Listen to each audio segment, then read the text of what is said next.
Les États de l'AES ont annoncé que le capital initial de la Banque d'investissement du Sahel, j'avais parlé de ça en juillet 2024, sur des panels. Les gens de mon pays, du RHDP, ils se sont moqués de moi. Ils m'ont insulté, ils m'ont dit, oh, toi tu es un rêveur, tu travailles pour les gens de l'AES, tu es payé. L'article est là. Capital initial de la banque s'élève à 500 milliards de francs CFA, ce qui fait environ 890 millions de dollars. Ce n'est pas moi qui dis, hein, c'est marqué ici, Reuters. C'est une agence européenne. Reuters, regardez ici. C'est à l'envers, mais vous pouvez voir, Reuters. Vous voyez? Ok. Le président de la transition au Mali et président de la Confédération des États du Sahel, AES, Mali, Niger, Burkina Faso, le général d'armée Assimi Goïta a reçu jeudi 11 décembre 2025 une délégation de haut niveau chargée de finaliser l'un des chantiers les plus stratégiques de l'Alliance. L'opérationnalisation de la Banque confédérale pour l'investissement et le développement. Ça s'appelle BCID-AES. Écoutez bien. Je vais commencer même par là. Mes amis, nous sommes dans nos pays où il y a des civils. Hein. On vous parle de militaires. On nous dit ici que les militaires sont des gens... que les militaires sont des gens qui ne sont pas là à l'école. Ils sont bêtes. C'est ce qu'on nous dit ici. Hein. C'est des dictateurs. Ils ont laissé leur caserne pour aller dans les palais climatisés. C'est ce qu'on nous a dit ici hein, pendant au moins des années. Ça fait 3 ans. L'AES seulement a 2 ans. Montrez-moi le capital initial de la CEDEAO. C'est une communauté économique. Montrez-moi le capital initial de la CEDEAO. Ils ont la BOAD. Attends, je vais regarder même. Attends. La BOAD existe. J'ai regardé le capital initial de la BOAD. Et puis on va discuter, c'est tout. Ben, si on discute, on dit non, le petit là, il parle de la BOAD.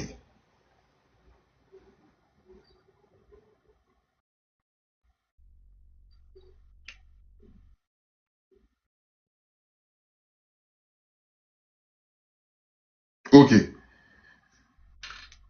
Je donne les données officielles, hein, d'accord? Données officielles de la Banque Ouest Africaine de Développement. Je vous lis. Capital autorisé. Capital autorisé, environ 1155 milliards de francs CFA. Maintenant, je vous donne le capital initial de la BOAD.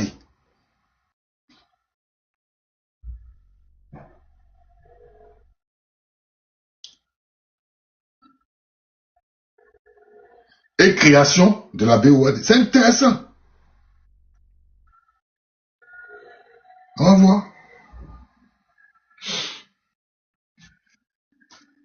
C'est ici, hein. Je vais vous donner des informations. Ok. La Banque Ouest Africaine de Développement, BOAD, a été créée par traité signé le 14 novembre 1973 par les États membres de l'UEMOA. C'est-à-dire que c'est l'UEMOA, l'Union économique ouest-africaine, d'accord, l'Union monétaire, pardon, ouest-africaine, UEMOA avant, Union monétaire ouest-africaine. La banque est devenue opérationnelle en 1976, après la ratification et la mise en place de son cadre institutionnel, la BOAD. D'accord? Son siège est à Lomé, au Togo. Non, ça c'est l'UEMOA. D'accord? Capital initial de la BOAD. Les sources accessibles ne donnent pas de chiffres précis standardisés pour l'initial subscribed capital à la fondation. Les définitions de capital autorisé. Donc, on va rester sur le capital autorisé, d'accord, sur des sources de 2022-2023. Écoutez bien. BOAD créé en 76. 76, hein. Regardez le capital autorisé, c'est ici. 1155 milliards. Regardez ici. 1155 milliards. On va aller maintenant sur la banque d'investissement de l'AES, là, ça ne fait même pas 2 ans. C'est-à-dire, après les 1 an où le Mali doit finir la présidence, on nous dit ici, le capital initial, d'accord, de la banque s'élève à 500 milliards de francs CFA. Environ 890 millions de dollars. La BOAD qui a été créée, signée en 73, en 76, qui a commencé à être opérationnelle, là, en 76, en 2022-2023, ils avaient 1155 milliards. La banque d'investissement de l'AES, qui n'a pas 2 ans, comme capital initial, ils ont 500, d'accord, milliards de francs CFA. Les autres, en 2022, après sa création en 76, ils sont à 1155 milliards. Ah! Et c'est la Banque ouest-africaine de développement qui doit aider les opérateurs économiques de cette zone-là pour pouvoir investir dans notre champ. Maintenant, là, ceux qui ont créé ça à l'époque, là, il y avait des hommes, des démocrates, il y a des économistes, il y a des intellectuels, ils ont bac plus 10. Voici ceux qu'on appelle des putschistes. Les putschistes, en 1 an, ils viennent de créer une banque. Les putschistes, tout ce qu'ils donnent, c'est vérifiable. Hein? Les putschistes, en 1 an, ils créent leur banque d'investissement. Ils ont 500 milliards de francs CFA comme capital initial. Le capital ne va pas rester comme ça. C'est le capital initial pour créer là 500 milliards de francs CFA. Environ 896 millions de dollars. Capital initial. Capital initial. On va lire l'élément maintenant. Donc, la délégation conduite par le ministre malien de l'économie et des finances, Alouseni Sanou, comprenait le ministre burkinabé de l'économie, des finances et de la prospective, Dr Aboubakar Nakanabo, ainsi que le premier ministre nigérien et ministre des Finances, Ali Lamine Zen. Leur déplacement à Bamako intervient dans le cadre de la réunion des ministres des Finances de l'AES, consacrée à la mise en place effective de la nouvelle institution bancaire. D'accord? Selon Dr Aboubakar Nakanabo, porte-parole de la délégation, les travaux ont atteint une étape décisive. Ce matin, nous avons travaillé à valider les statuts de la banque. D'accord? Ce qui marque la création de la Banque confédérale pour l'investissement et le développement. Cette validation permet l'entrée officielle dans la phase... Oh, franchement, tu fatigues. Tiens. Et tu fermes la porte là-bas du couloir, parce que je ne veux pas entendre des voix. Ferme la porte. D'accord? Cette validation permet l'entrée officielle dans la phase opérationnelle.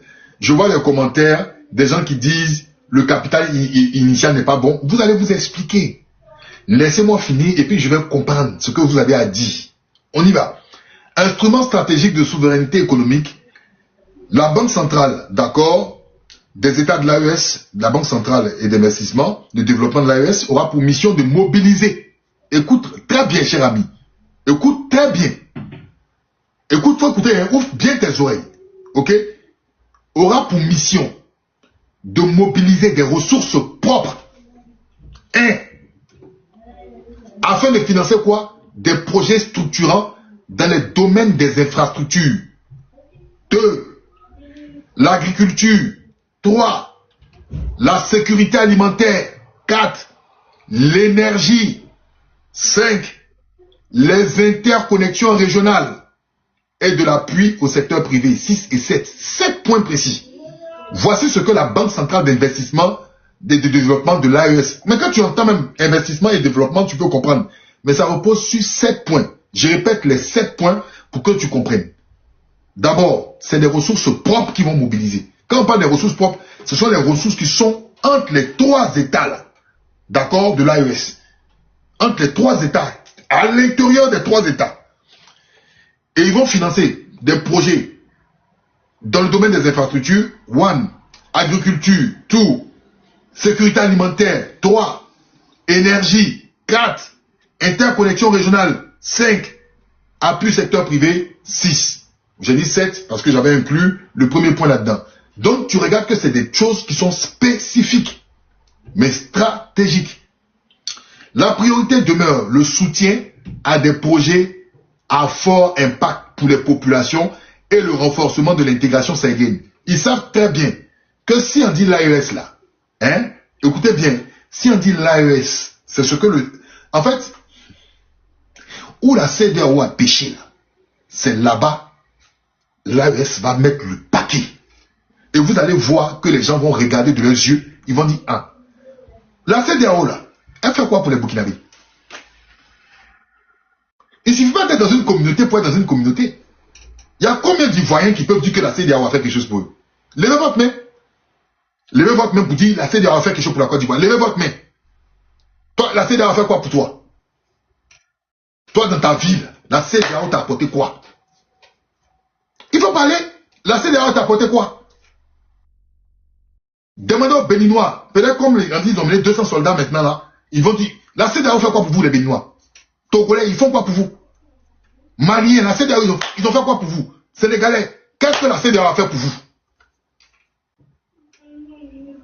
Non, soyez honnêtes. Quel que soit votre parti politique, dites ce que la CEDEAO a fait pour vous. Moi, c'est ça. Ils ont fait quoi pour vous dans votre vie là? Dans ma vie, ah tiens, la CEDEAO a fait quelque chose pour moi. Faut pas venir me dire que non, c'est parce que j'ai un passeport, je peux aller au Burkina, au Mali. Ça, il faut laisser ça. Mon frère, ton passeport là, hein, avant que la CEDEAO n'existe là, tu pouvais aller. Parce que les visas même étaient facilités. Et puis il y avait des accords même entre les pays. J'ai dit, ils ont fait quoi pour vous? Non, dites-moi, mettez ici maintenant. On commençait par là. Qu'est-ce qu'ils ont fait pour vous? La CEDEAO a fait quoi pour vous? Ils ont fait quoi pour vous? Moi, ah, la CEDEAO m'a impacté, ils m'ont fait quelque chose pour vous. Ils ont fait quoi pour vous? J'attends les réponses. Écrivez. Oh, rien que la grande gueule. La CEDEAO là, c'est pour ceux qui sont hauts, c'est les fonctionnaires, c'est les gars qui travaillent dedans. Eux, ils vont vous dire les avantages de la CEDEAO. Bah, ils mangent dedans. On dit c'est une communauté économique, c'est pour les peuples, non? Attends, la CEDEAO, maintenant, je vous dis où ils sont forts là, ceux-là. Hein? Où ils sont forts là. Je vous dis. Ils savent que l'AES là, beaucoup ont dit que ah, l'AES, c'est une association des militaires. Écoutez très bien. C'est une association des militaires. Ils vont se protéger entre eux. Si tu fais un coup d'État contre Ibrahim Traoré, le Niger et le Mali vont se mettre ensemble pour aller combattre ceux qui sont contre IB. C'est ce que tout le monde a dit dès le début. Ils ont un accord entre eux, d'accord interétatique où tu ne peux pas les attaquer. Ok. Mais ils savent que s'ils restent sur ça, et puis ils parlent du matin à midi au soir, AES, AES, AES, AES, un moment là, les Maliens vont en avoir marre. Ben, ils vont dire, Joe, nous on a faim, et puis là, ils ne fait rien. Les Burkinabés vont en avoir marre. C'est bien beau l'AES. Mais c'est quoi la différence? Vous êtes sorti de la CEDEAO, pourquoi? C'est en fait, en gros, la différence. Qu'est-ce que vous faites? Les Nigériens vont en avoir marre. Ils vont dire, oui, c'est bien beau, vous avez créé un drapeau, AES et tout, on est ensemble, mais, oh, ouais, c'est pas AES en mange. Est-ce que vous comprenez? C'est pas AES en mange. Qu'est-ce qu'ils vont faire? Regardez, lisez bien les éléments. Lisez bien les éléments. Et je vais venir même sur des éléments de fait. Hein? D'accord? Sur des éléments de fait. Vous allez comprendre. Quand on parle, le financement des projets structurants, c'est intéressant. Le Mali, le Niger et le Burkina Faso ont besoin d'infrastructures. Ça, c'est indéniable. On ne discute pas. Le Burkina, le Mali et le Niger ont besoin d'infrastructures. Donc, quand ils font de la mobilisation de ressources propres sur les trois pays, parce qu'on dit que ce sont des pays enclavés, mais on se rend compte que ce sont des pays aussi qui ont des richesses. Et je vais venir sur cet argument. C'est pas moi qui vais vous dire, c'est pas moi qui poursuis le Niger. C'est pas moi qui ai donné le tonnage en or du Mali et du Burkina. D'accord? Si ces pays-là se mettent ensemble, ces trois pays se mettent ensemble, ils ont des ressources stratégiques, se mettent ensemble, ils vont peser sur la balance.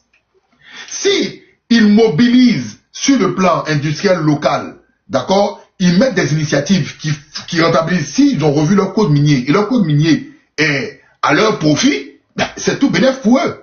Mais le Mali seul, même si le Mali seul a des rentabilités, si tu multiplies le Mali par le Burkina et le Niger, tu mutualises stratégiquement, d'accord, leur richesse, ils auront plus de facilité à déployer la réalisation d'infrastructures à partir de cette banque d'investissement-là.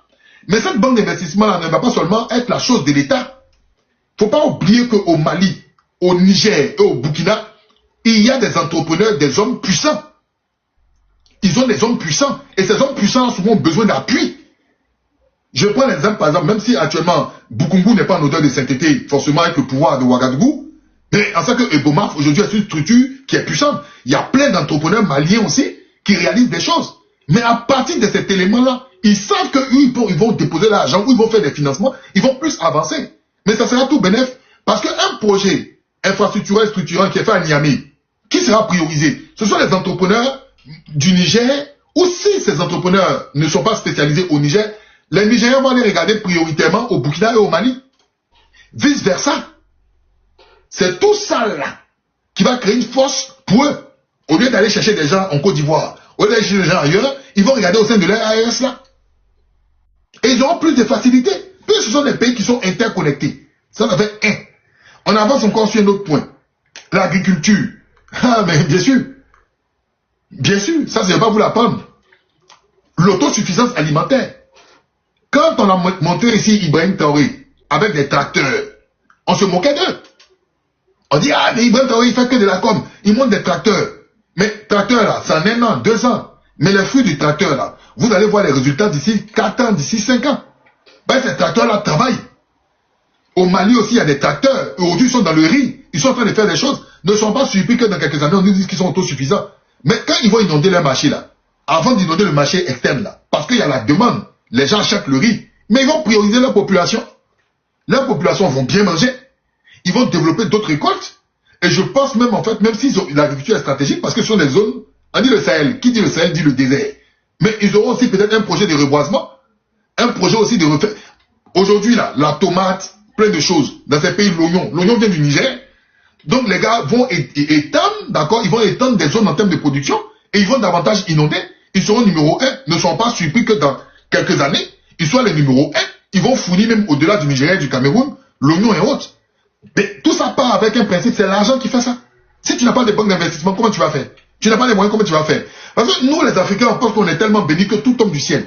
Mais il faut mettre des éléments là-dedans. Dans l'agriculture est un projet au-delà des infrastructures, parce qu'il faut les infrastructures pour développer ton agriculture. Donc, c'est très stratégique. Et déjà, ils auront, en fait, ils auront eux-mêmes déjà ce qu'on appelle, d'accord, une autosuffisance. Et puis, ils vont régner sur le marché sous-régional. Ne soyez pas surpris. On va tout ce qu'on appelle, comment dire, après ça, la sécurité alimentaire. Et ça, c'est très important. Parce que quand on parle de sécurité alimentaire, les gens ne comprennent pas. Mais la sécurité alimentaire rentre dans plusieurs compartiments. Et si c'est une priorisation pour eux, ils savent que stratégiquement, d'accord, ils savent que stratégiquement, alimentairement, ils doivent être sécurisés. Quand on parle des terreaux et autres là, mais comment les terreaux, d'accord, comment les terreaux ont pu prospérer? Mais la sécurité alimentaire aussi a joué par rapport à cela. Les défis, le Mali, le Burkina, le Niger, sous certains trucs, ils importent. Parce qu'ils n'ont pas anticipé sur la politique de l'agriculture. Donc la sécurité alimentaire, elle a encore un plus. L'énergie, on a vu, les coupures intempestives, où on se moquait d'eux. Même les propres Maliens parlaient de ça. Dans telle zone, il n'y a pas courant qui est là-bas. Dans tel truc, il n'y a pas courant qui est là-bas. Même au Burkina, il y a quand même quelques progrès là. Mais il y a des coupures dans certaines zones, à Ouagadougou, dans certains quartiers, au détriment d'autres quartiers. Donc l'énergie est un plus. Et même quand on parle d'énergie, parce que l'énergie aussi, le carburant aussi contribue à l'énergie, on voit ce qui se passe avec les systèmes. C'est ce qui a développé. Vous savez, dans des situations de crise, on anticipe et on développe des choses. Donc par rapport à cela, là, ils savent qu'il faut qu'ils fassent des réserves énergétiques. Il faut qu'ils soient véritablement d'accord et dépendants énergétiquement. Mais sans argent, tu ne peux pas le faire. Donc ça fait partie des priorisations. Les interconnexions régionales. Et ça va faire mal. Parce que s'ils sont interconnectés régionalement, là, c'est fini. C'est fini. Parce que le plus grand défi que la CEDEAO n'a jamais fait, il y a une seule autoroute. On dit on développe depuis Bassam pour aller jusqu'à Lagos. Nos interconnexions régionales, c'est de la merde. Allez regarder nos frontières terrestres. Et si ces 3 pays-là sont interconnectés, mais on est foutu. L'interconnexion n'est pas liée seulement à la route. L'interconnexion est liée aussi par la télécommunication. Parce qu'aujourd'hui, là, on dit ils n'ont plus le roaming. Il n'y a plus le roaming entre le Mali, le Burkina et le Niger. C'est-à-dire qu'un appel fait à Ouagadougou est l'équivalent en termes de coût communicationnel au Mali. C'est-à-dire que tu ne paies plus en communication internationale. Et ils ont un projet, d'accord, d'une ligne téléphonique, je crois satellitaire, pour les téléphones portables, qui sont en train de mettre en place de l'AES. Leur télévision. Ils ont mis en place leur télévision. C'est pas moi qui dis, c'est Assimi Goïta. Leur radio. Sur la même fréquence, je crois, de RFI, ils ont remplacé, ils ont mis, d'accord, leur radio AES. Tout ça, ça fait partie de l'interconnectivité. Hein. D'accord? Leur presse, ils ont mis en place leur presse AES. En combien de temps? Ça fait même pas un truc. Ça fait même pas 3 ans. Ni 2 ans, ça fait 1 an. En 1 an, regardez ce qu'ils sont en train de faire. Donc vous qui pensez que c'est juste des belles paroles, mais ils savent qu'ils ont à gagner dedans. C'est pas un truc, ils savent qu'ils ont à gagner dedans. Mais ce que la CEDEAO n'a pas pu faire, là, depuis 1975, là, eux sont en train de faire ça en 1 an. Donc vous qui rigolez sur l'AES, vous rigolez, vous allez être surpris. Je vous jure sur tout. Et moi quand je parlais il y a 1 an, les gens me voyaient dire, ah toi tu es payé par l'AES. Il y a d'autres qui disent, je suis payé par la Russie. C'est la vision. Il y a ce qu'on appelle la vision. Quand des gens posent des actes là, tu vois, c'est constant. Les gars là, sans bruit, ils avancent doucement, doucement. C'est constant. Tu veux pas, tu n'apprécies pas, c'est constant. Ils avancent. Et puis ils n'avancent même pas par rapport à leur peuple. C'est même pas leur population. C'est les gars là, eux-mêmes là, ils ont la volonté. Parce que tu peux avoir ton peuple derrière toi, mais si tu n'as pas la volonté, tu vas pas faire. Mais eux-mêmes là, ils avancent. Ils avancent. Donc je vais retourner maintenant sur... non, je vais retourner maintenant sur ce que je voulais... Hein, ce que je voulais... On va aller avec des éléments sonores, vous allez entendre. Je crois que c'est du jeu. Ouais, moi, je vais venir, moi, là, parler de l'AES parce que je n'aime pas mon pays, la Côte d'Ivoire, il parle de l'AES. Vous n'avez pas compris la vision. Attendez. On va écouter d'abord. On va aller sur les choses concrètes. Je ne vais même pas parler même trop d'âme. Je vais aller sur les choses. Déjà, première des choses. Aussi, ça, c'est important. Mais en fin de compte, pour le Nigeria, d'accord? Voilà, donc au Burkina, la fréquence 14.0 FM, ceux qui sont burkinabés, vous pouvez me confirmer, anciennement utilisée par RFI. Avant, c'était Radio France Internationale qui utilisait la fréquence 14.0. D'accord? C'est maintenant Radio AES. Si les burkinabés sont là, pour ne pas qu'on dise qu'ils sont un menteur, la fréquence 94.0, c'était la fréquence utilisée, d'accord, à Ouaga ou RFI. D'accord? C'est la fréquence maintenant du Radio AES. C'est une symbolique, hein? C'est une symbolique. Mais je vous dis, ne me dites pas un truc, je vous le dis. On va aller sur... on va aller sur quelque chose, d'abord, un symbole. On va parler d'abord économie. Moi, depuis un moment, j'aime bien l'économie. Parce qu'on a un brillant économiste dans notre pays. On a un brillant économiste dans notre pays, d'accord? Et donc, je m'intéresse à l'économie. J'ai un niveau 3e, je vous ai dit. Mais je m'intéresse à l'économie. D'accord? Je commence à m'intéresser. Je comprends un peu. Ok? Ça va venir. C'est un peu. Voilà. Donc, on va aller...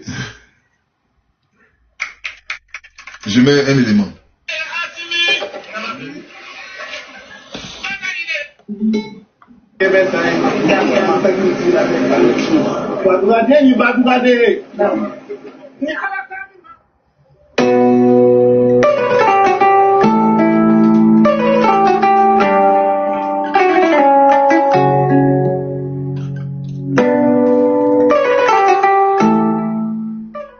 Excellence, Monsieur le Président, distingués invités, cette journée me rappelle les paroles d'une des chansons de Banzumana, Sissoko, le vieux lion. Melba Kera Antaï, qui signifie le Grand Mali est devenu nôtre. Oui, Excellence, Monsieur le Président.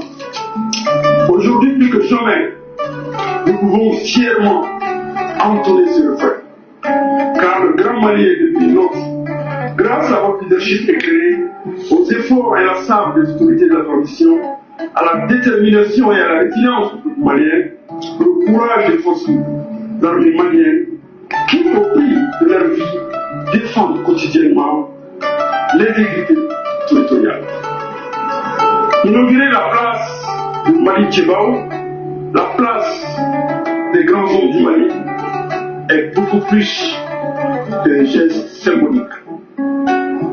C'était un acte de mémoire, c'était un acte de justice, c'était un acte de souveraineté. C'est tout le sens de votre combat que vous insouciez avec le chef de gouvernement tous les jours. Là où se dressaient autrefois des bustes d'exploiteurs, d'administrateurs et d'officiers coloniaux, des figures étrangères s'enrancissent dans la conscience populaire. Se tiennent désormais les visages de ceux qui ont quitté notre destin. Parmi eux, Modibo Keïta, le père de l'indépendance, dont la dignité continue d'inspirer les générations entières. Ces effigies ne sont pas des simples statues. Elles sont des leçons de courage, dressées dans la pierre, des repères pour la jeunesse, des miroirs de ce que nous sommes capables d'accomplir lorsque nous marchons debout. Mais c'est extraordinaire ce que nous sommes en train de vivre, parce que maintenant, quand on monte au palais de Kourouba, on vit le Mali, on vit notre réalité, on vit les pères fondateurs de ce pays, on vit nos premiers officiers généraux, colonels, capitaines, les hommes qui ont fait le Mali. C'est ce que nous sommes en train de voir aujourd'hui. C'est vraiment, comme l'a dit Banzoumana Bassissoko, Mali qui rentaille. Merci.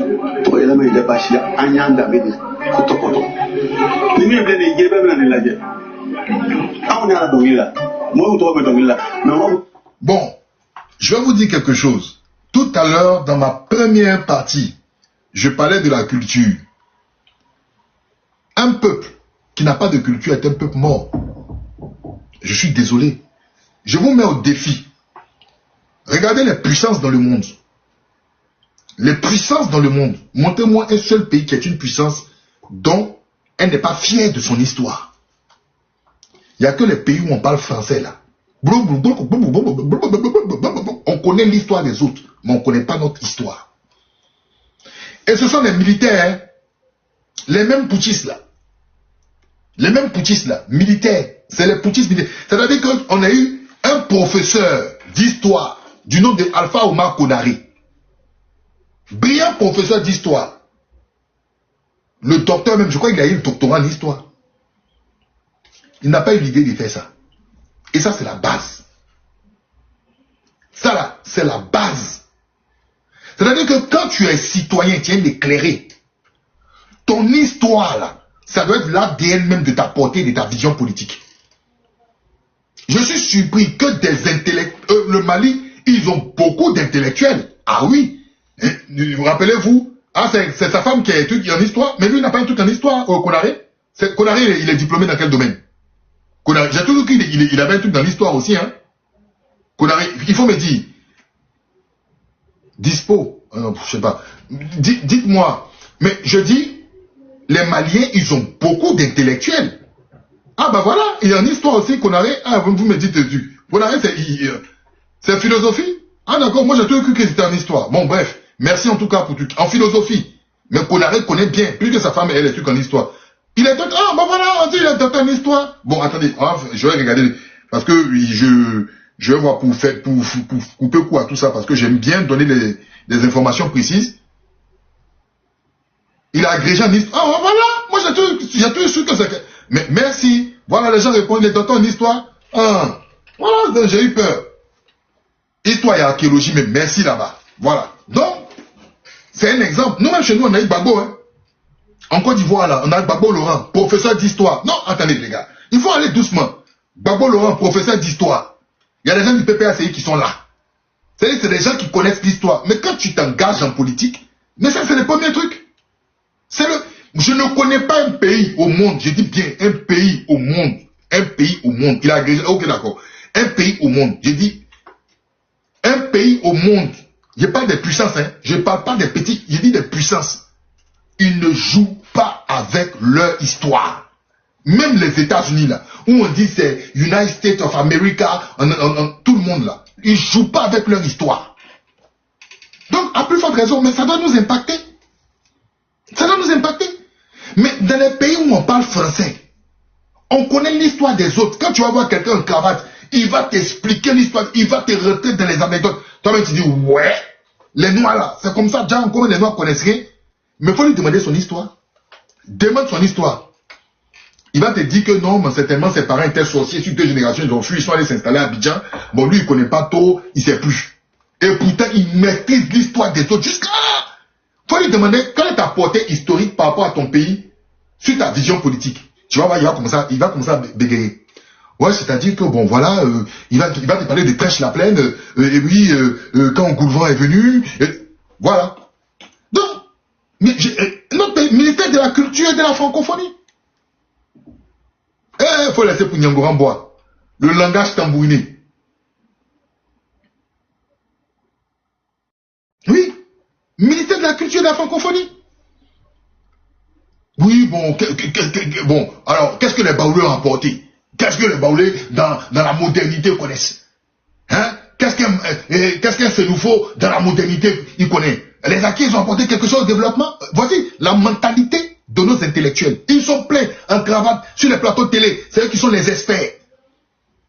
Mais ils oublient que pour avoir une vision sur des générations, quand tu impactes, c'est pas ton histoire et rien d'autre. C'est pas ton histoire. Nous, à l'époque, il se souvient le faire. Chris, quand je parlais de ça sur Facebook, les gens se moquaient de moi. J'ai revu même des anciens messages, je rigolais.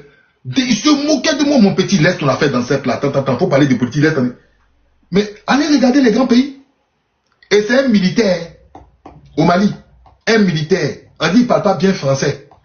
Assimi Goïta, il parle pas bien français. C'est un militaire de salon. C'est lui aujourd'hui, à l'avant du palais, il a mis pour rendre hommage à tous ceux qui ont combattu pour le Mali. Ça veut dire, le palais là, c'est pour le peuple. C'est pour les Maliens, c'est pas pour Assimi Goïta.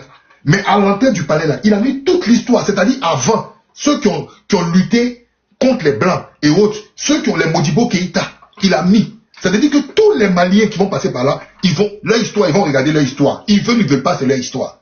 Mais vous n'imaginez pas le choc que cela ça fait, ça impacte dans le cœur des gens. C'est comme ça en fait.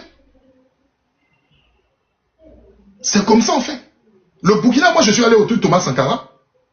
Je suis allé au truc de Thomas Sankara. Tous les camarades de Thomas qui sont tombés, tout et tout, j'ai vu. Les gars, il y a plein de gars que je ne connaissais pas. Je suis allé, j'ai vu, j'ai rendu hommage, je suis allé là-bas. Me recueillir. Mais c'est comme ça, ça en touche les gens. Tu sais qu'il y a un combat, il y a un truc. Et la vie est un combat perpétuel. Mais tu es perdu, tu es dans la mondialisation, tu ne connais rien. Et puis tu dis que tes ancêtres sont des nuls, ils n'ont rien apporté. Mais toi, c'est quoi ton modèle? C'est quoi ton modèle? Donc bravo. Tout ça là, c'est dans la dynamique de l'AES. C'est dans la dynamique de l'AES. Les Maliens ont le droit de râler, parce que c'est leur pays. Mais plus tard là, il dit ces enfants, ils vont les remercier. Et j'en suis convaincu. Alors, on va continuer. On va continuer. Parce que j'ai pas envie de me perdre. On avance.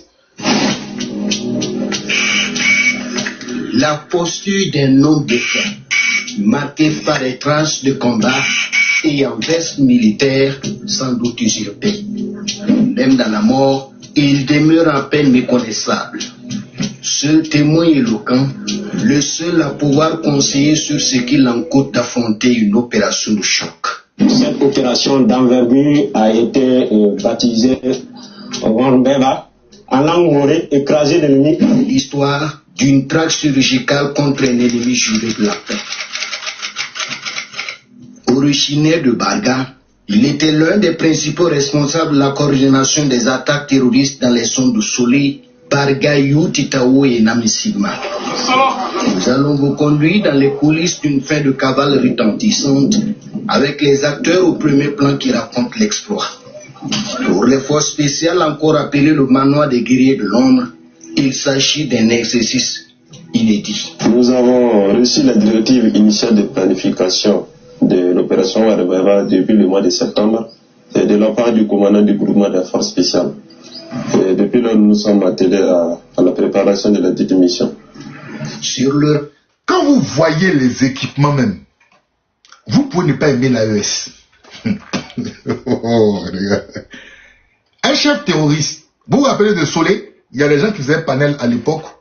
Ah, ils ont déjà les gens à Solé. Il y a 1000 personnes qui sont tombées à Solé. On les entend plus sur les panels.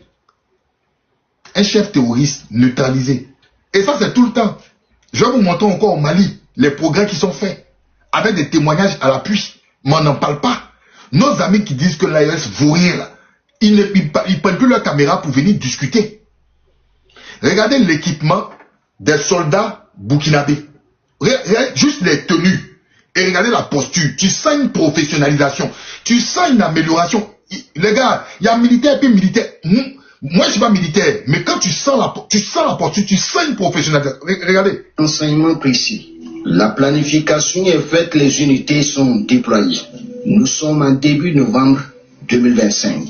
Dans la directive initiale de planification, on a reçu pour mission de démanteler toutes les bases terroristes qui sont entre Ouéguia, Tiou, Kombri, Bam. C'est la traque du leader terroriste et ses hommes qui s'engagent. L'opération a consisté à une frappe chirurgicale de certaines bases terroristes sur des renseignements très précis et ensuite une reconnaissance offensive des unités opérationnelles dans la zone. Le 12e régiment d'infanterie commando, le 14e BIR, le bataillon d'artillerie de campagne et d'intervention rapide battent la cadence.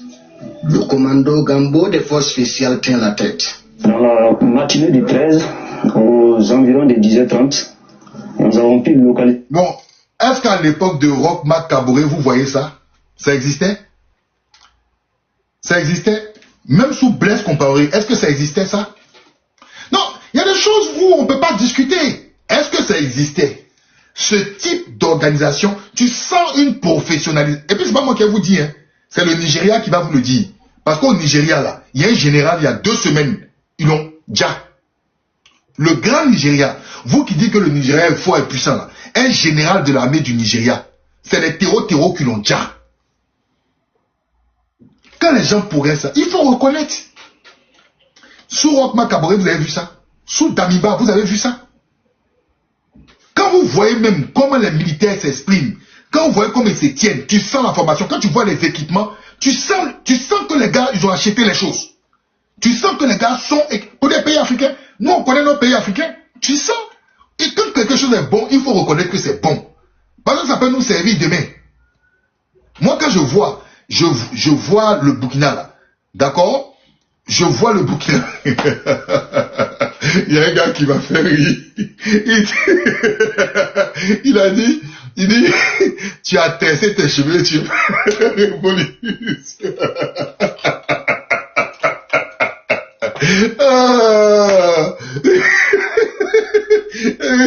Il dit, tu as tressé tes cheveux, tu es révolution. Mais les vrais révolutionnaires là, même leurs cheveux les coupent pas. Attends, les vrais révolutionnaires là, c'est nous, Fidel Castro. Les vrais révolutionnaires, leurs cheveux les coupent pas. Les vrais révolutionnaires là, leurs cheveux coupent pas. Bon, on n'est pas là pour ça. Un jour là, je vais te parler des cheveux. Un jour là, je vais te parler des cheveux. Faut laisser. Toi-même, tu t'appelles Castro. Faut demander à Che Guevara s'il coupait ses cheveux. Il faut demander. Bon, je suis pas là. Il m'a fait rire en fait. Il a vu le commentaire, puis ça m'a fait rire. Donc, en prochaine fois, ici il cherche beaucoup de révolutionnaires, il va voir, il y a beaucoup de révolutionnaires qui leurs cheveux n'étaient pas coupés. Bref, c'est pas ça. Mais il m'a fait rire en tout cas. Merci en tout cas de m'avoir fait rire, frangin. Merci, en tout cas, tu as fait fort. Donc, quand vous regardez là, vous savez. Et quand c'est bon là, il faut dire, on avance encore, d'accord? On avance sur un autre élément. Ah ouais, là c'est l'AES, hein, tout ça c'est l'AES, on avance. Parce que d'habitude je ne communique pas trop sur l'AES. Je vais aller dans les choses concrètes. J'ai parlé de la banque d'investissement, je suis venu un peu sur la défense, d'accord?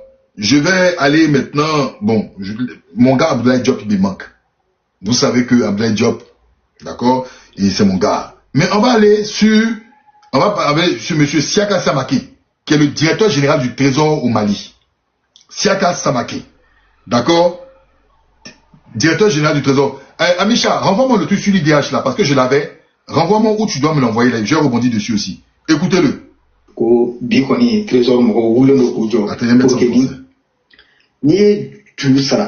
vous n'êtes pas compris. Et cette banque, nous avons voulu la créer, mais avec un capital de 500 milliards de francs CFA. Et pour vous dire que dans la zone UMOA, la création d'une banque, le capital minimum est de 10 milliards.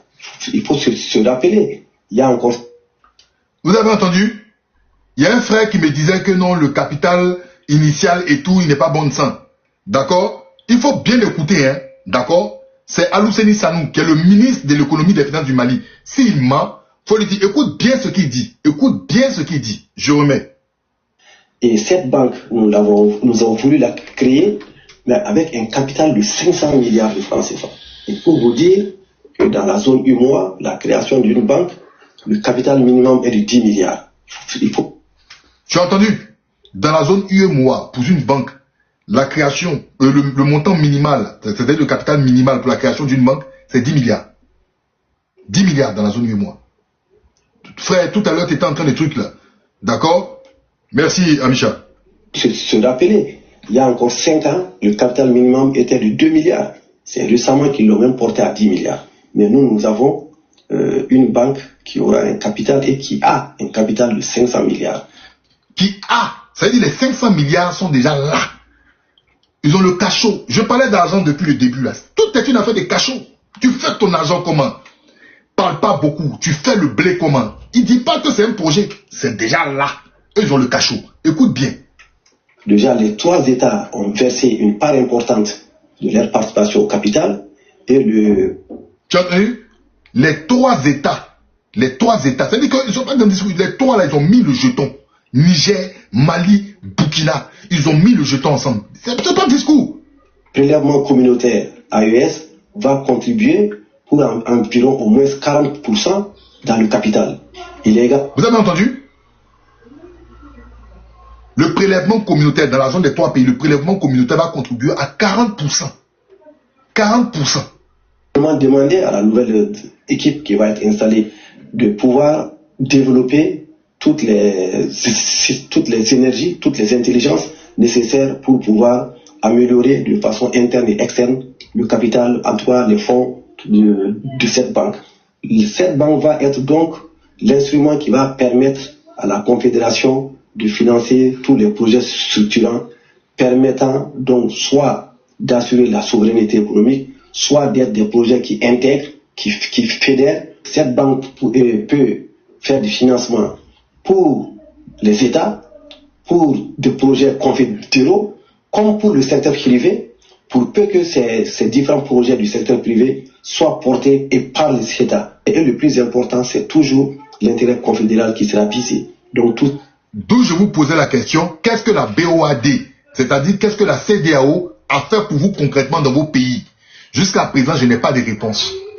Eux, ils ont dit, ils vont matérialiser de telle sorte que quand tu es malien, quand tu es burkinabé, tu es du Niger, il y a des choses que tu vas voir au Niger, au Burkina ou au Mali, c'est la banque d'investissement de l'AES qui a contribué. Donc les gens vont voir des routes, ils vont voir même des hommes d'affaires privés qui veulent investir dans l'aéroportuaire, dans beaucoup de choses. Donc ils vont reconnaître, même dans les trucs hydrauliques et autres liés à l'agriculture, les paysans vont vous dire que l'AES là, nous on est dans les campements, on est dans les champs et autres, voici ce que l'AES a fait pour nous. Est-ce que vous comprenez? Toi qui es dans ton champ au Togo, tu es dans ton champ en Côte d'Ivoire, tu peux dire que la CEDEAO a fait quelque chose pour toi? Répondez-moi. C'est là où on voit la portée des choses. Parce qu'il ne faut pas qu'on soit dans les discours. On parle beaucoup, mais qu'est-ce que les gars font pour vous? C'est de ça qu'il s'agit. Et vous voyez, ils ne sont pas bêtes, parce qu'ils vont faire de telle sorte que l'AES soit indispensable dans la vie des gens. C'est-à-dire les Maliens, les Burkinabés, les Nigériens, là. Ça soit indispensable. Vous voyez quand c'est ça, là, les gars vont courir pour aller dans la CEDEAO. Ils vont quasiment aller foutre dans la CEDEAO. Ils vont vous dire, mais où on est là, on est déjà bien, on se suffit. Ben voilà, c'est pour ça le capital initial, les 3 pays, il n'y a pas quelqu'un qui est en retard. Ils ont divisé en 3, je ne sais pas comment ils ont fait, mais ils ont mis le jeton. Ils ont 500 milliards comme capital initial. On vous dit qu'à l'époque, c'était 2 milliards au minimum pour un capital initial pour une banque dans l'espace UMOA. Maintenant, ils ont monté à 10 milliards. Eux, leur premier tour, ils ont mis 500 milliards. Il y a un frère qui vient venir écrire des choses ici. Voilà. Donc, sauf si le ministre Ali Sanou était menteur, tu dis qu'il était menteur, c'est le ministre de l'économie du Mali. Tu remets ses propos en doute et tu vas voir avec lui. Ok. Qui sera pissé. On continue. On va évoluer. Je vais pas venir faire la talakou sur les œuvres sociales. Je vais aller automatiquement. Je vais aller sur l'IDH. Vous savez qu'en Côte d'Ivoire, l'indicateur de développement humain est très important. Je vais aller sur l'IDH. D'accord, pour vous montrer quelque chose. Ok.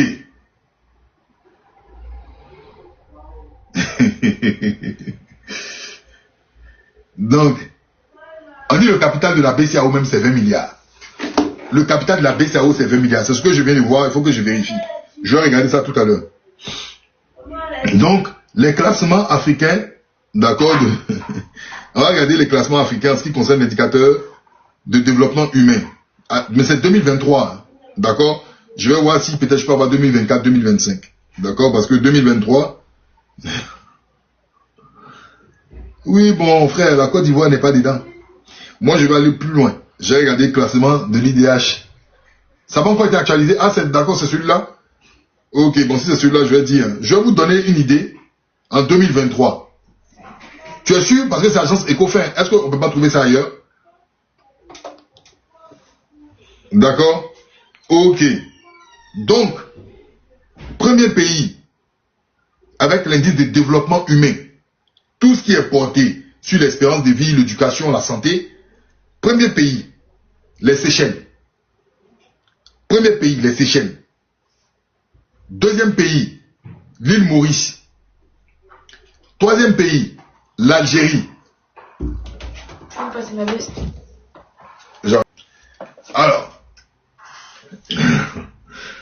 Alors, donc j'étais en 2023, écoutez, hein, IDH. Et qui a le skate là? Qui a le skate?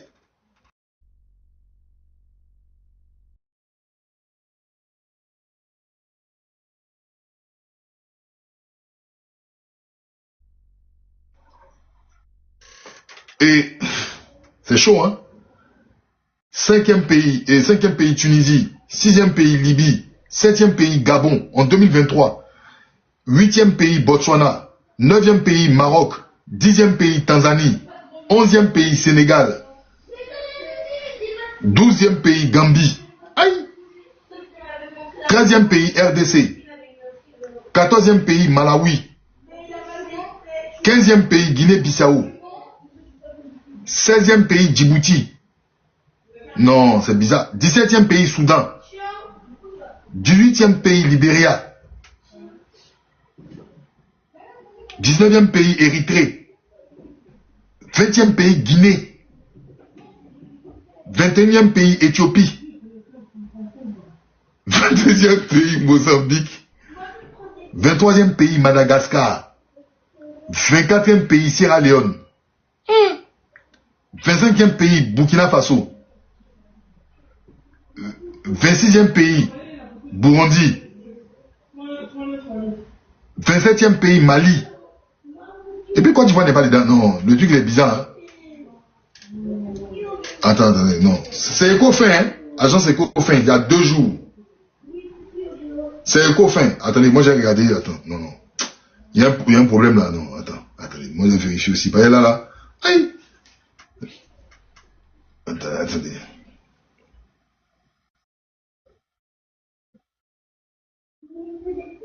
Le pays africain le plus récent. C'est pas normal ça. Je cherche. Ok. Bon, voilà. Il est à 2025, donné 2023. Attends. Parmi les 10 pays, il n'y a pas Côte d'Ivoire. Premier pays, Seychelles. Le truc actualisé. Hein? D'accord. Deuxième pays, Maurice. Troisième pays, Algérie. Quatrième pays, Égypte. Cinquième pays, Tunisie. Sixième pays, Afrique du Sud. Septième pays, Gabon. Huitième pays, Botswana. Neuvième pays, Libye. Dixième pays, Maroc. Je vais dire la suite. La suite des 20. C'est pas normal. Aïe.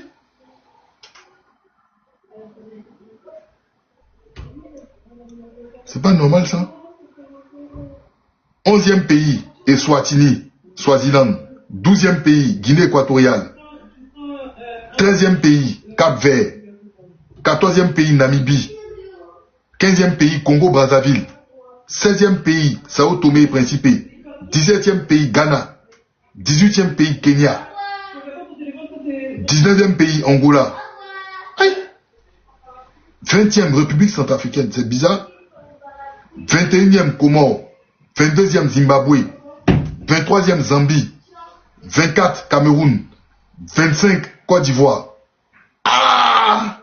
Côte d'Ivoire vient après le Cameroun dans l'IDH. C'est l'ONU. Regardez. C'est le PNUD. Lisez. C'est ici, PNUD. Voici la suite du classement des pays africains selon l'indice de développement humain basé sur le rapport sur le développement humain 2025 du PNUD, donné de 2023. Aïe! Donc, Cameroun est 24e, Côte d'Ivoire est 25. Le Togo 28e, le Nigeria est 30e. Ah, donc c'est une information, hein. Fallait que je donne. Sur Ecofin, tu as les pays de l'AES parmi les pays là, tu as les pays de l'AES en 2023, même là c'est le PNUD. Ecofin, eux, je sais pas comment ils ont calculé, ils ont fait des trucs là-bas. Alors je vais regarder ensuite sur le PNUD. Hein. PNUD c'est Nations Unies. C'est Nations Unies, je tiens à préciser. Nations Unies.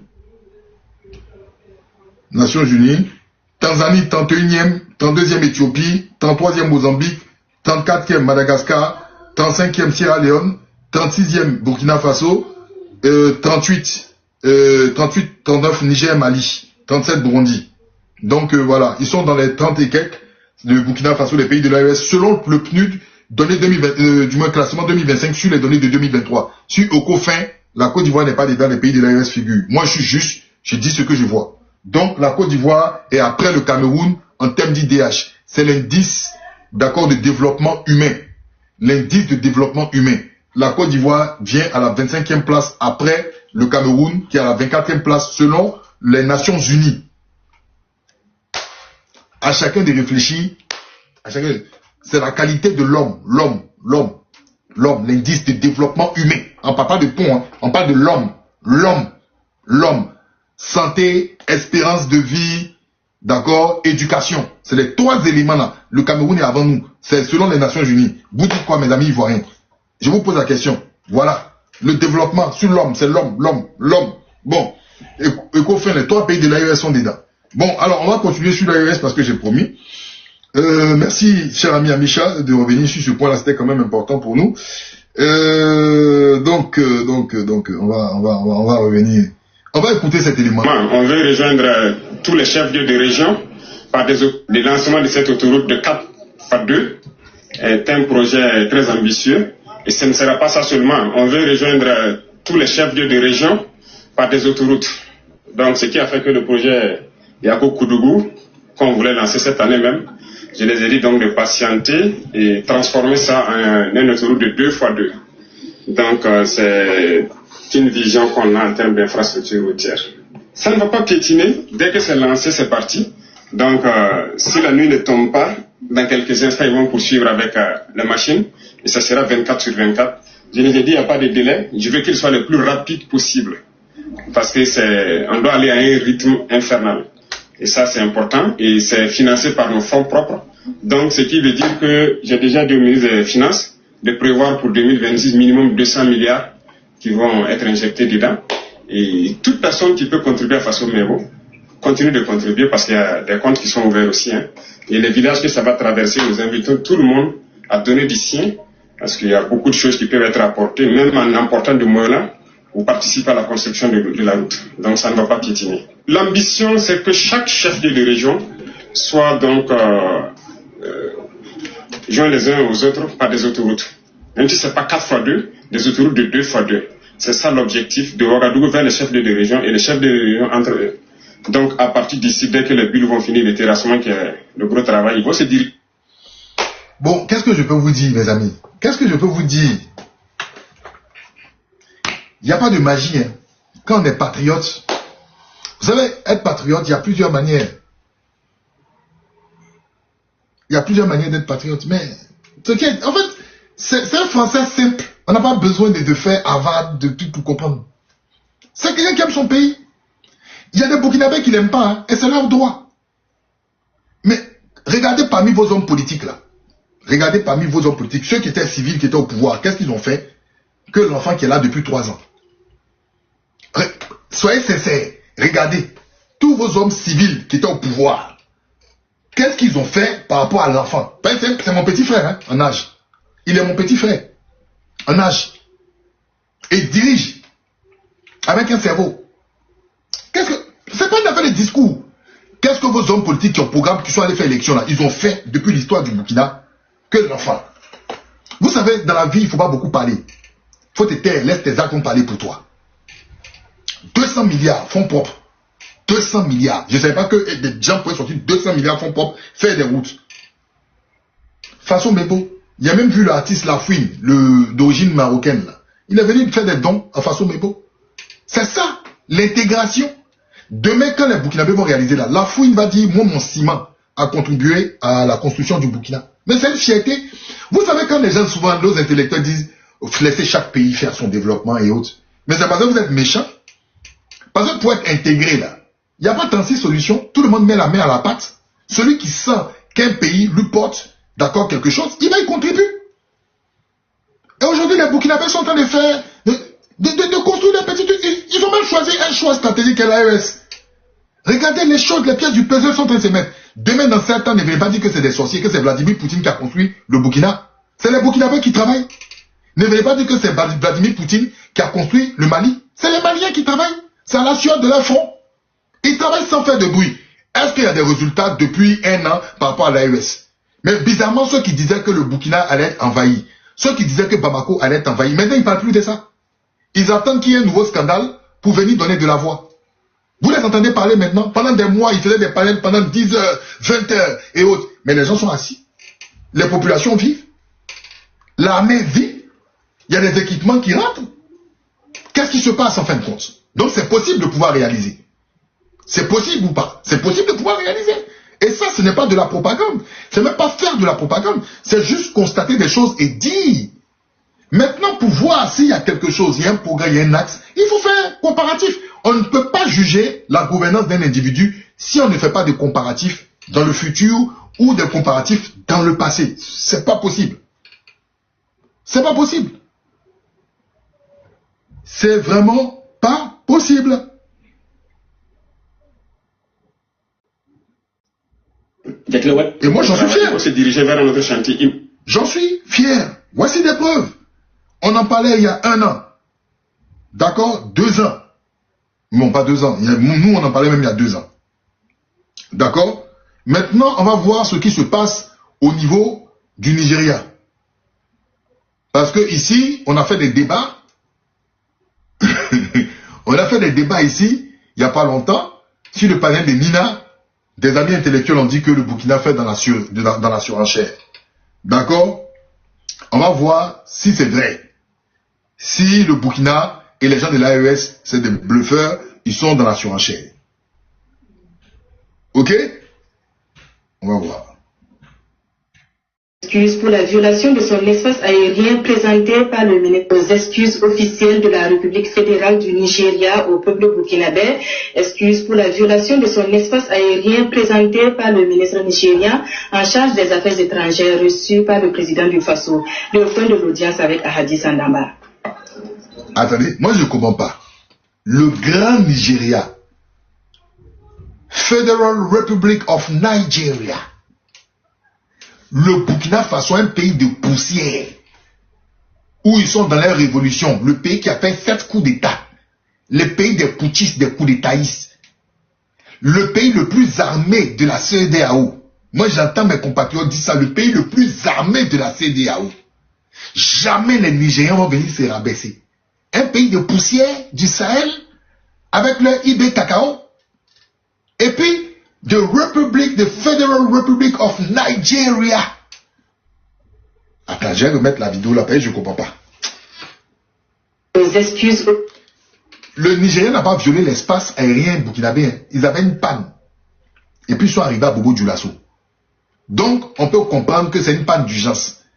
Ils n'ont pas violé. Donc, ils vont venir s'excuser pour dire on avait une panne. D'accord? Ok. Parce que moi, quand j'écoute beaucoup, moi j'écoute beaucoup. Au-delà de mes prises de parole là, j'écoute tout le monde. Et puis souvent je me dis, ah, est-ce qu'ils n'ont pas raison?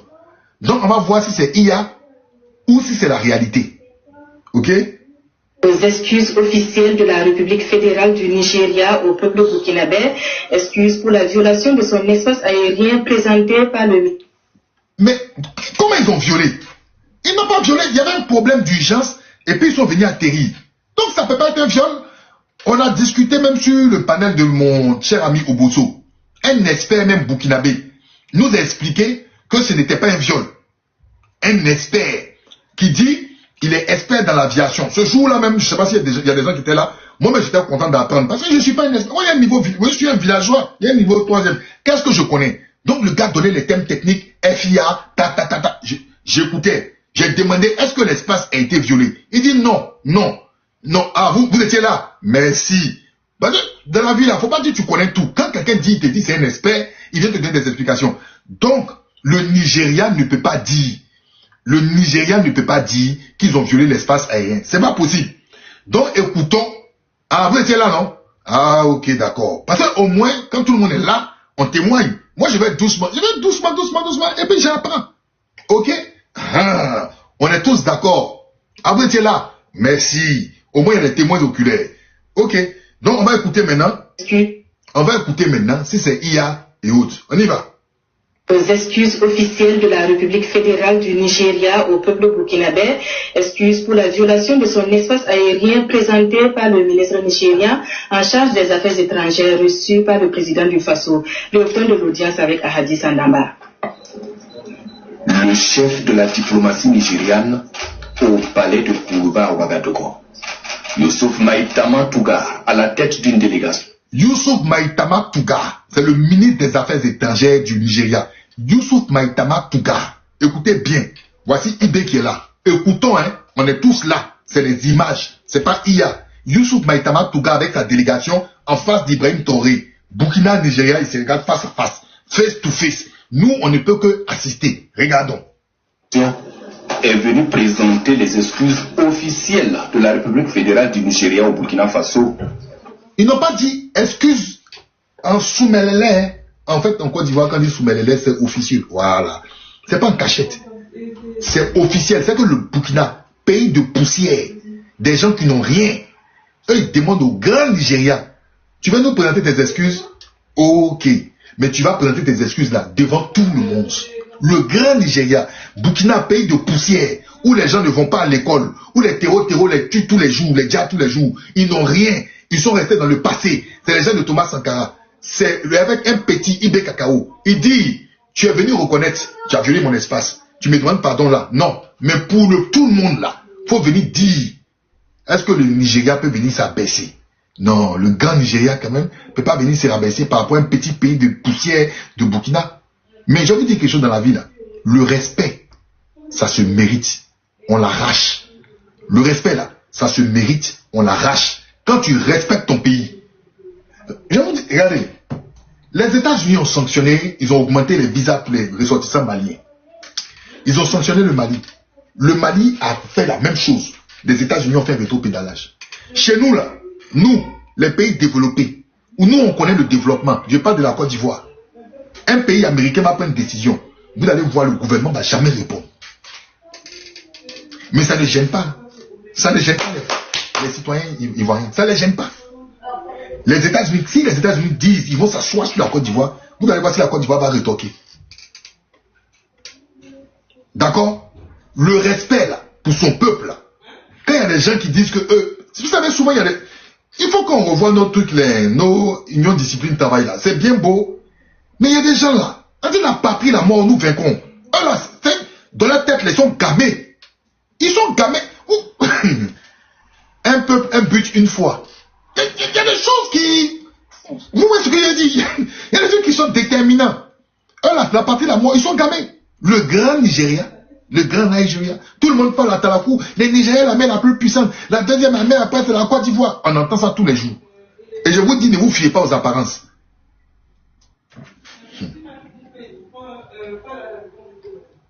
Traitement du Nigeria au Burkina Faso pour avoir violé son espace aérien. Le ministre des Affaires étrangères exprime ici le regret de son pays sur les irrégularités dans la procédure de l'autorisation pour entrer dans l'espace aérien du Burkina Faso. Il y a un expert qui nous avait dit qu'il n'y avait pas d'irrégularité. J'ai même parlé du plan de vol. Je n'ai jamais piloté d'avion. Mais le vieux là, le sur Oboso, il a dit là-bas que non, il n'y a pas eu d'irrégularité. Les témoins, vous vous rappelez ou pas? Est-ce qu'ils ont fermé la main du ministre des Affaires étrangères du Nigeria. Non, je veux savoir. Parce que moi-même, j'ai dit, est-ce qu'il n'y a pas d'irrégularité? Il n'y a pas un plan de vol. Il a dit, non, il n'y a pas d'irrégularité. La tour de contrôle, vous vous rappelez? Vous vous rappelez?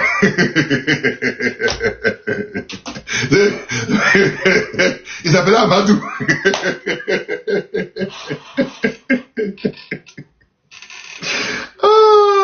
Franchement, les Africains. Nous, notre problème, c'est que quand on n'aime pas quelqu'un, là, même si quand on argumente, on sait qu'on a tort. Je suis sûr que c'est un gars qui est anti-IB. Amadou, là, je sais qu'il est anti-IS, anti-IB.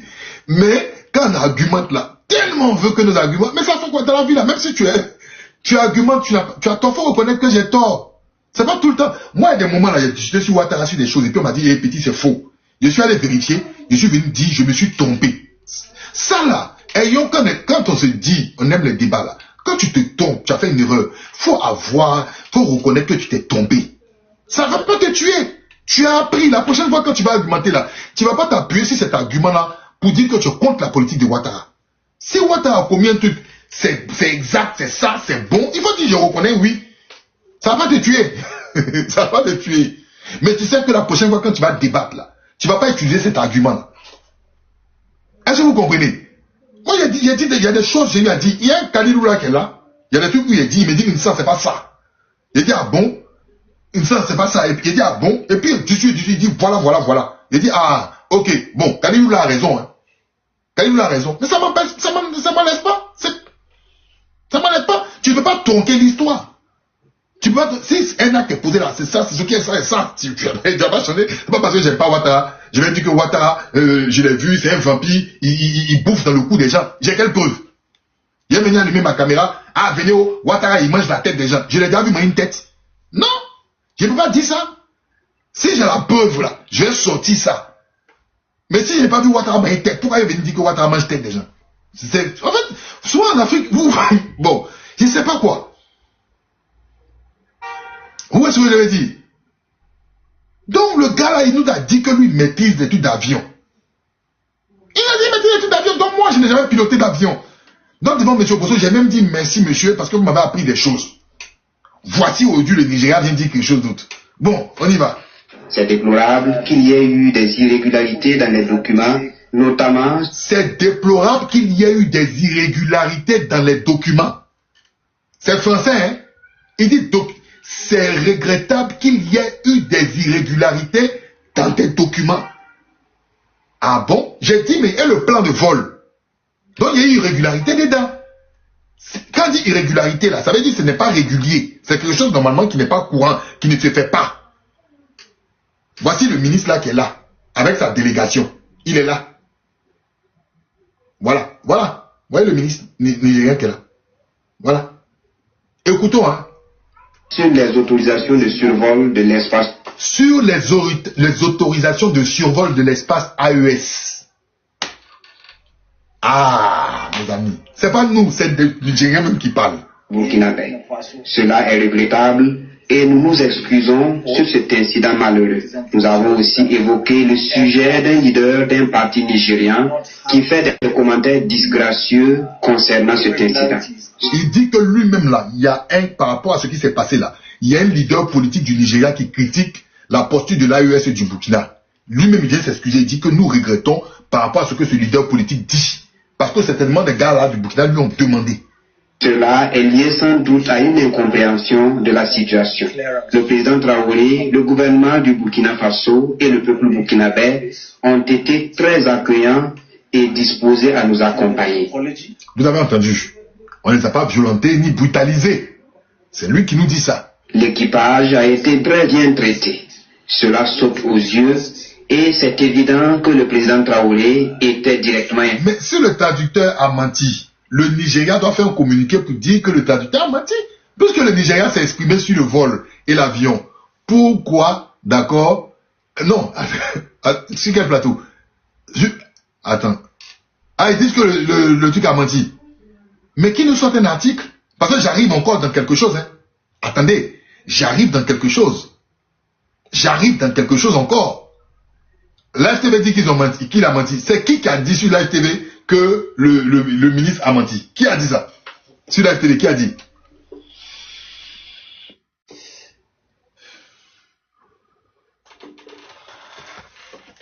C'est qui a dit? C'est qui en l'occurrence a dit sur la FTV que c'est du mensonge? Attendez, qui a dit sur la FTV que le traducteur a menti? Dites-moi, c'est qui? Lequel des chroniqueurs a dit?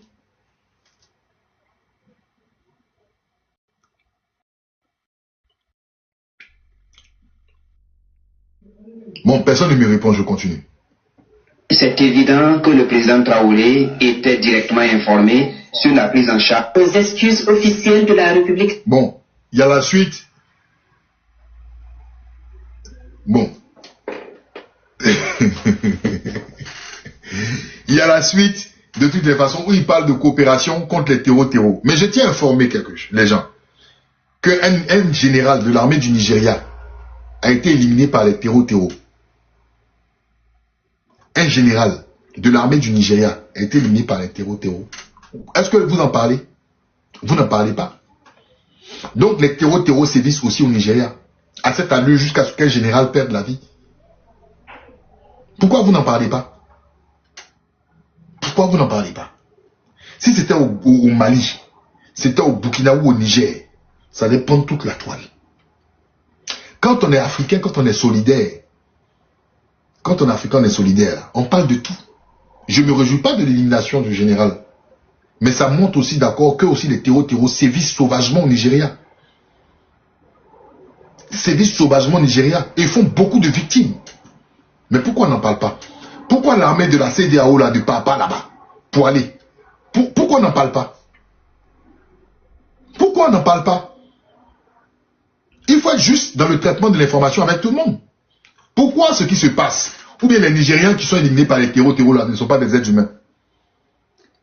Ils ne sont pas des êtres humains. Les êtres humains existent seulement au Mali, au Niger et au Burkina. Les êtres humains là, ceux qui sont au Nigeria là, ce ne sont pas des êtres humains?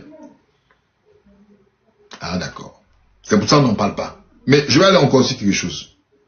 Maintenant que aux excuses officielles de la... Je vais aller sur quelque chose. Je vais lire un élément de Jeune Afrique. On va aller au Bénin rapidement. Jeune Afrique nous a donné un scoop.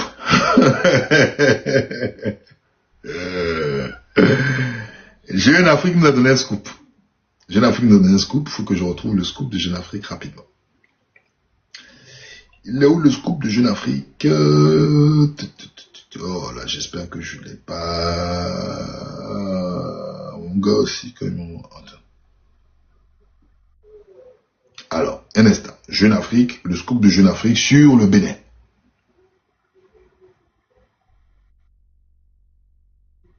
J'espère que j'aurai. Je vais vous le lire.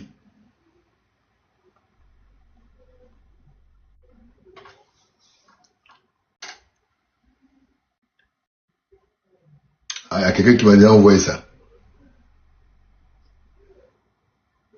Les gars sont vifs.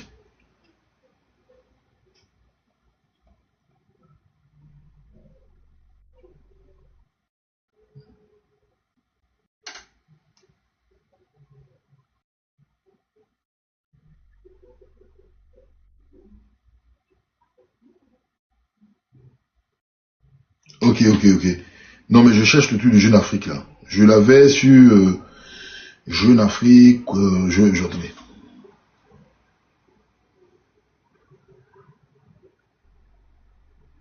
Un instant. Je vous lis.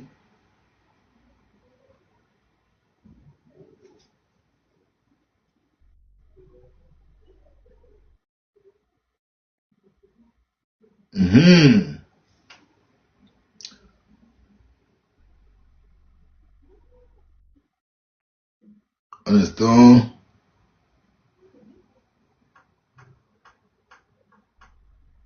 Alors, un instant. Jeune Afrique. Et Bomaf.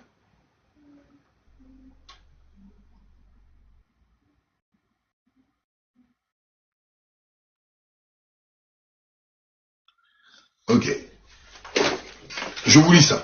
Ça arrive, ça charge. J'espère que je l'aurai dans son entièreté. Bon, en gros, quelqu'un me l'a partagé. Si, je sais plus, vous savez, dans mes contacts, quelqu'un me l'a partagé. En fait, ils ont expliqué que Jeune Afrique a expliqué que le coup d'État du Bénin, le Burkina Faso en faisait partie. D'accord? Coup d'État au Bénin. Le groupe Ebomaf de Mamadou Boukoungou, d'accord, Boukoungou, hausse le ton contre le média français Jeune Afrique, qui rapporte que LTI Aviation aurait transporté le colonel Pascal Tigri de Lomé à Ouaga. Écoutez la réponse. Ceci est un droit de réponse du groupe Ebomaf et sa filiale LTI Aviation au journal Jeune Afrique, qui dans une de ses parutions a laissé entendre que LTI Aviation aurait transporté le colonel Pascal Tigri de Lomé à Ouagadougou le 12 décembre. Le colonel Tigri, faut-il le rappeler, est l'auteur du putsch monté contre Patrice Talon au Bénin. Lisez plutôt. Le groupe Ebomaf et sa filiale LTI Aviation ont pris connaissance de l'article publié par Jeune Afrique le 18 décembre 2025 intitulé « Révélation sur la cavale du chef des putschistes béninois » contenant des allégations selon lesquelles un aéronef de LTI Aviation aurait transporté le colonel Pascal Tigri de Lomé à Ouagadougou le 12 décembre. Nous contestons formellement et sans réserve ces affirmations qui sont matériellement fausses, dénuées de tout fondement factuel et présentées sans la moindre preuve vérifiable. Il est établi qu'aucun avion appartenant à LTI Aviation n'a transporté le colonel Pascal Tigri. Les faits rapportés par Jeune Afrique sont donc erronés et procèdent d'une information manifestement non vérifiée.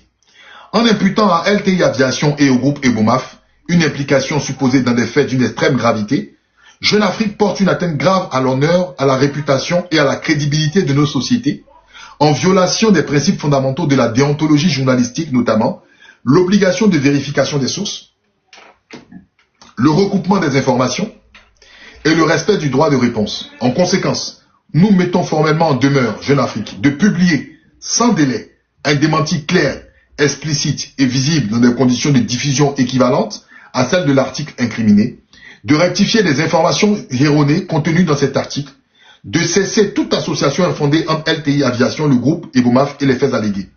Le groupe Ebomaf et LTI Aviation réaffirment leur attachement au respect de la loi, à la transparence et à l'éthique et dénoncent avec la plus grande fermeté toute tentative de désinformation fait à Lomé le 19 décembre 2025, direction du service de communication Ebomaf.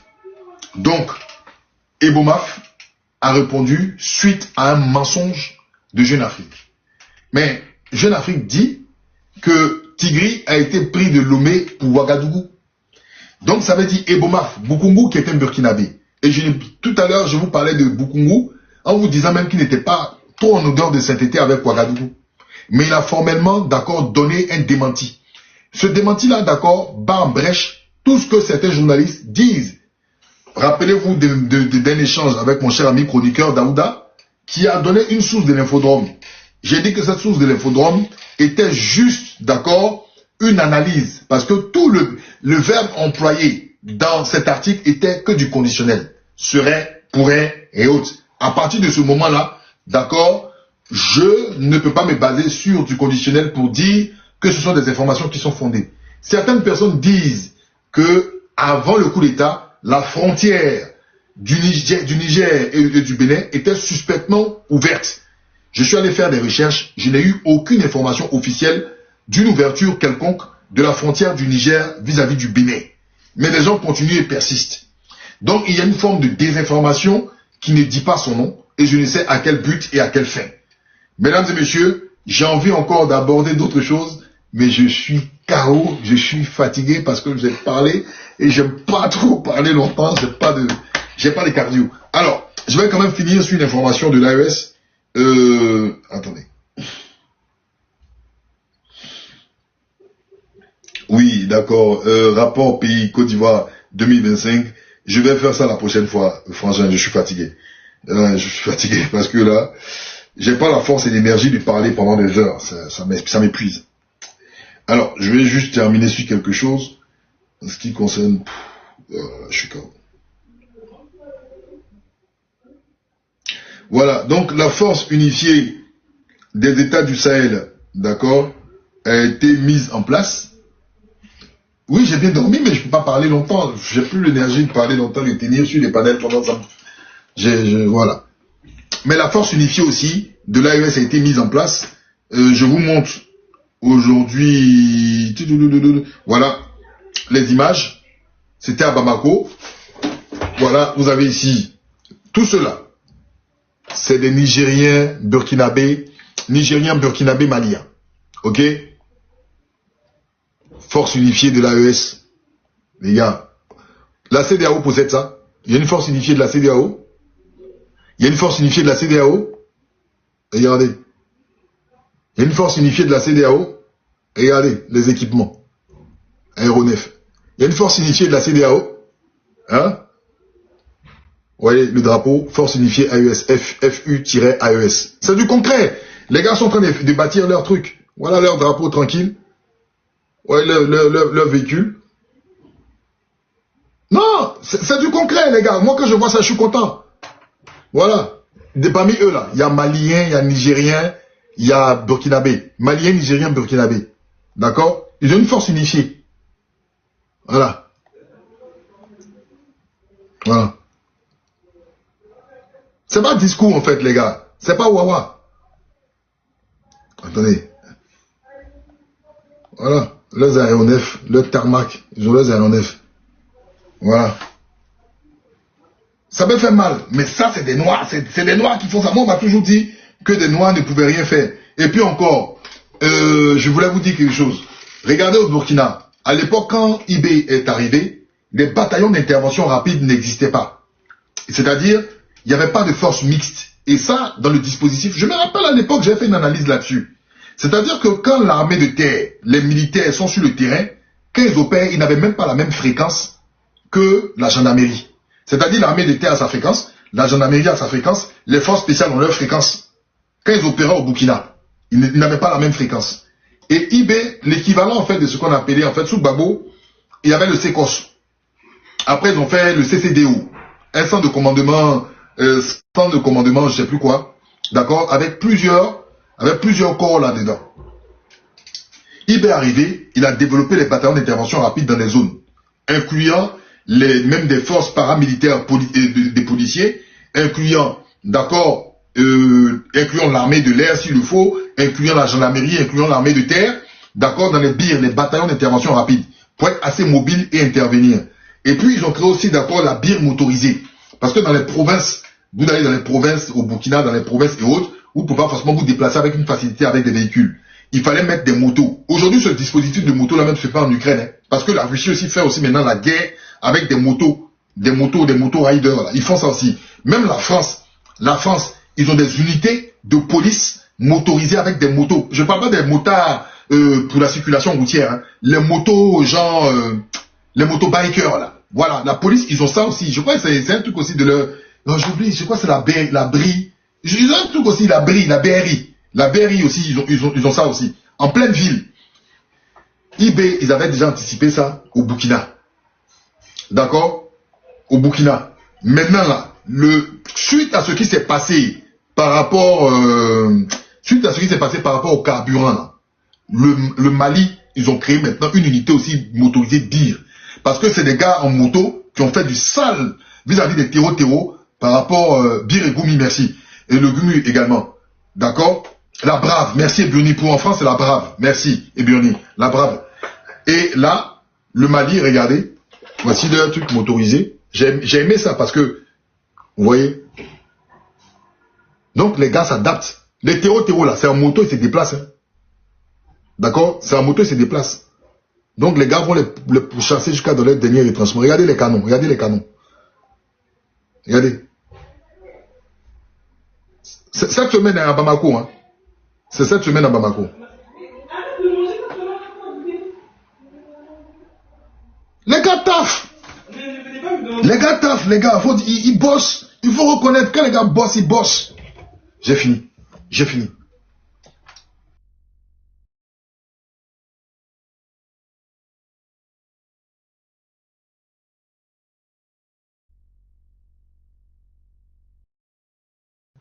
Les gars bossent. Les gars boss, franchement, les gars boss, faut reconnaître, c'était hier.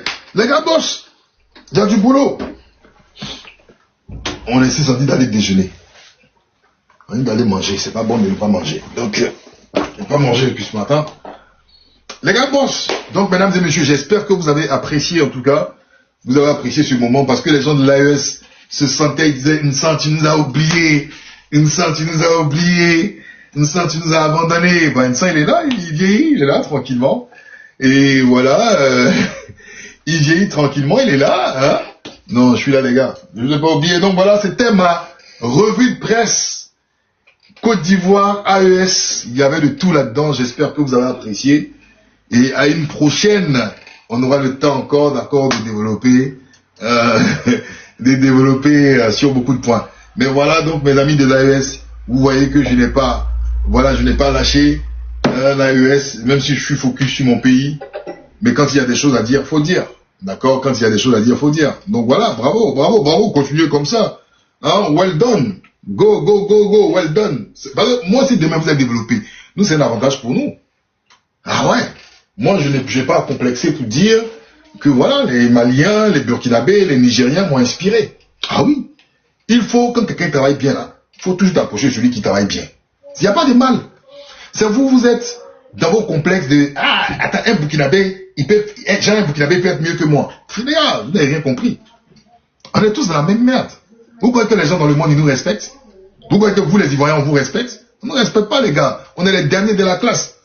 On est les derniers de la classe. On ne s'est rien transformé. Mon frère, si mon frère à côté s'est transformé, mais tant mieux, j'allais apprendre comment il transforme aussi. C'est ça, c'est la vision. C'est le comportement de sorciers là, qui combattent comme les autres. Sinon, on est tous même chose. Vous croyez que les puissances nous respectent? On est tous des pays de merde. Ça, je tiens à vous le dire. On ne nous respecte pas. L'Africain, il fait quoi? Pour une fois, on commence à lever la tête. Et puis, voilà. J'ai dit cette affaire d'AES là. Cette affaire d'AES là. Vous êtes resté dans votre affaire de coup d'État ou parce qu'on n'aime pas en fait votre Dieu. Restez dedans. J'ai dit cette affaire d'AES là. C'est le moment où l'homme noir, d'accord, va commencer à se faire respecter. Les gars, ils sont là dans les pays, ils se font respecter. Ils se font respecter. Et c'est ce que nous aussi, nous Ivoiriens, on doit s'inspirer.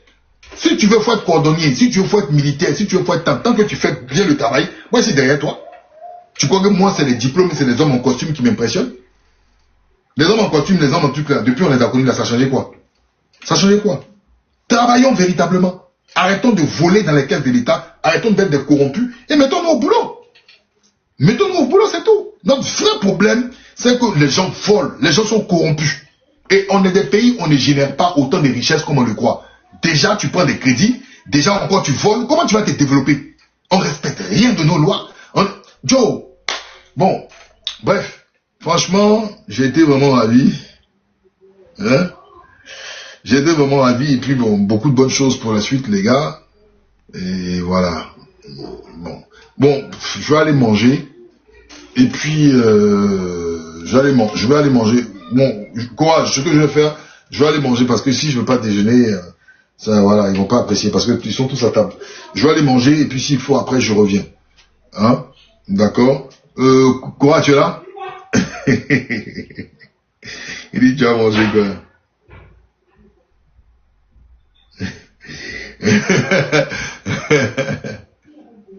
Toi, tu es...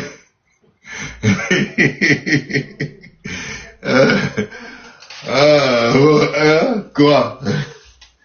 Je dois passer à table. On se dit à tout à l'heure. Ok, je vais revenir.